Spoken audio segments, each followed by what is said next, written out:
Episode number 291. Well, Monseigneur.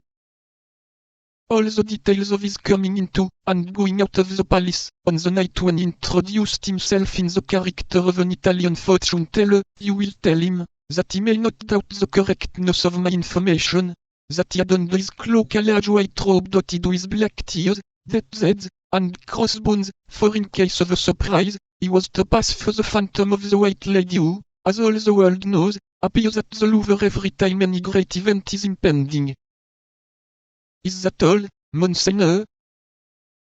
Tell him also that I am acquainted with all the details of the adventure at Amiens, that I will have a little romance made of it, wittily turned, with a plan of the garden, and portraits of the principal actors in that nocturnal romance. I will tell him that. Tell him further that I hold Montague in my power, that Montague is in the Bastille, that no letters were found upon him, it is true, but that torture may make him tell much of what he knows, and even what he does not know. Exactly. Then add that his Grace has, in the precipitation with which he quit the Isle of Rhe, forgotten and left behind him in his lodging a certain letter from Madame de Chevreuse, which singularly compromises the Queen, inasmuch as it proves not only that Her Majesty can love the enemies of the King, but that she can conspire with the enemies of France. You recollect perfectly all I have told you, do you not? Your Eminence will judge.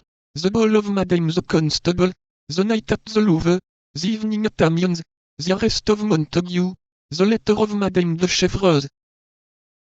That's it, said the Cardinal, that's it. You have an excellent memory, milady. But, resumed she to whom the Cardinal addressed this flattering compliment, if, in spite of all these reasons, the Duke does not give way, and continues to menace France. The Duke is in love to madness, or rather to folly, replied Richelieu, with great bitterness. Like the ancient paladins, he has only undertaken this war to obtain a look from his lady love. If he becomes certain that this war will cost the honor, and perhaps the liberty, of the lady of his thoughts, as he says, I will answer for it he will look twice. And yet, said milady, with a persistence that proved she wished to see clearly to the end of the mission with which she was about to be charged, if he persists, said the Cardinal, that is not probable. It is possible, said milady. If he persists, His Eminence made a pause, and resumed.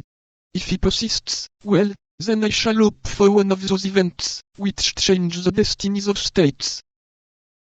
If your Eminence would quote to me some one of these events in history, said milady, perhaps I should partake of your confidence as to the future.